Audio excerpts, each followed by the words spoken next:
Mon mari a menti en disant qu'il partait en voyage entre potes, mais il est en réalité parti en lune de miel avec sa maîtresse. Alors j'ai planifié ma vengeance, exposé son infidélité et je lui ai remis les papiers du divorce lors de sa fête d'anniversaire devant tout le monde. Je suis une femme de 31 ans qui mène une vie plutôt ordinaire dans une maison de banlieue que j'ai achetée avant même de rencontrer mon mari. Nous sommes mariés depuis environ 3 ans. Il a toujours parlé de vouloir quelque chose d'extraordinaire dans notre mariage. De grands voyages, des expériences somptueuses. J'ai fait de mon mieux pour satisfaire ses envies dans la mesure du raisonnable, même si, soyons clairs, nous ne roulons pas sur l'or. On s'en sortait bien. Il travaillait dans une petite entreprise locale. Moi, j'ai géré ma propre petite entreprise pendant un temps. Il semblait qu'on avait trouvé un équilibre entre la routine et quelques petits plaisirs de temps en temps. Mais il y a environ 7 mois, mon mari a commencé à se plaindre de se sentir coincé. Il voulait du piquant, laissait entendre qu'il avait besoin de nouveautés, de voyages ou simplement de pimenter un peu les choses. Je lui ai demandé s'il voulait qu'on consulte un conseiller conjugal ou qu'on organise un plus grand voyage, n'importe quoi. Il a haussé les épaules, disant qu'il prévoyait peut-être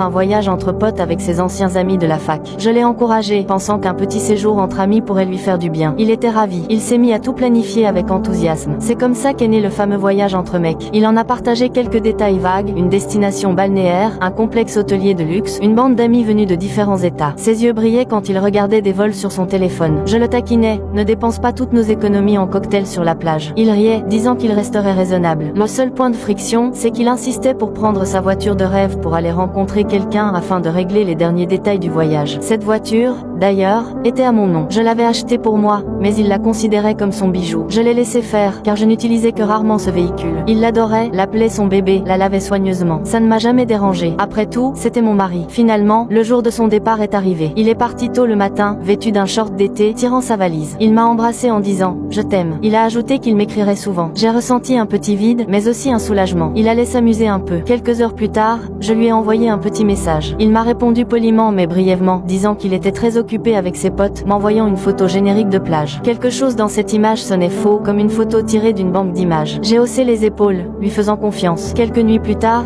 je n'avais toujours pas de nouvelles. Mes appels tombaient sur la messagerie. Il m'a écrit qu'il était épuisé à force de faire la fête ou qu'il était sur un bateau sans réseau. Le fameux ami de la fac qu'il avait mentionné n'avait rien posté sur les réseaux sociaux à propos d'un quelconque voyage. J'ai vérifié discrètement. Mes doutes ont commencé à grandir. En parallèle, j'ai trouvé des factures étranges dans notre boîte mail commune, des réservations dans un complexe luxueux à son nom. Mais ce lieu n'était pas dans une ville côtière. Il s'agissait d'un endroit romantique, du type lune de miel, situé dans un autre état. Mon cœur s'est emballé à l'idée de l'endroit où il se trouvait réellement. J'ai poussé l'enquête plus loin en scrutant les relevés de sa carte bancaire. Il mentionnait un complexe haut de gamme, réputé pour les séjours en couple. Puis j'ai découvert des notes griffonnées sur son bureau, évoquant une suite nuptiale, ainsi que des gribouillages avec le prénom d'une femme, que je ne connaissais pas. Une lune de miel? Il était déjà marié avec moi. La colère a surgi, mêlée à la panique. Il était donc bien avec une autre femme, jouant à la lune de miel. La confirmation finale est arrivée par accident. Un collègue à lui, venu récupérer des documents chez nous, a laissé échapper qu'il avait demandé des jours de congé supplémentaires, précisément pour un forfait couple. Le collègue a demandé innocemment, alors,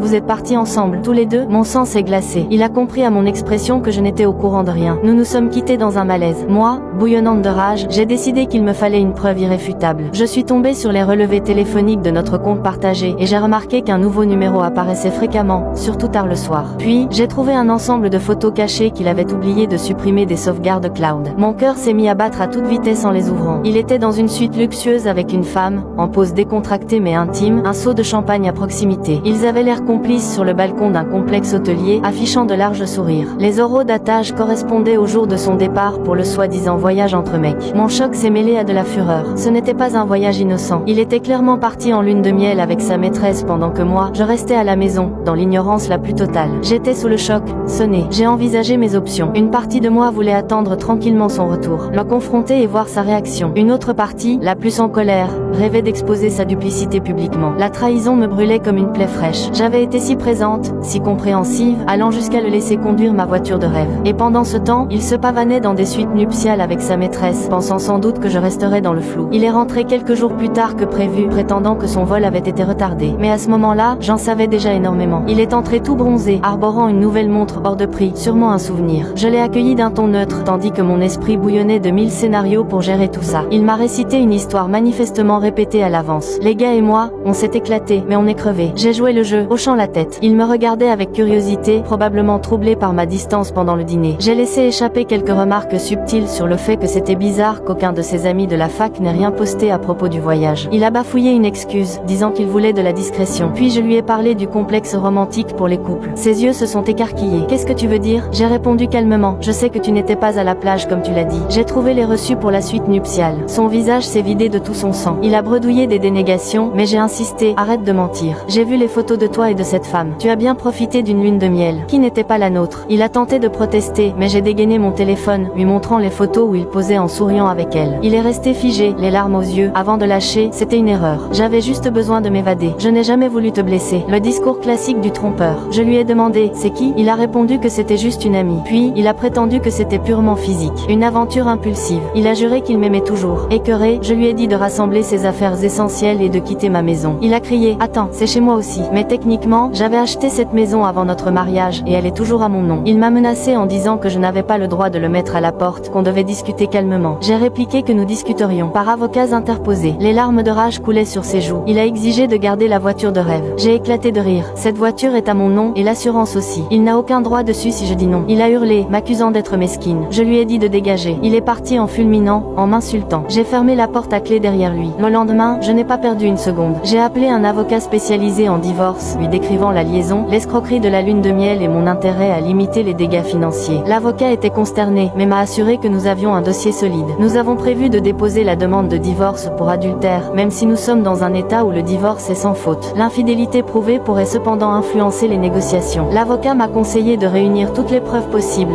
en particulier les documents financiers montrant les dépenses liées à la lune de miel. Ce soir-là, j'ai fouillé les reçus, les relevés de cartes de crédit.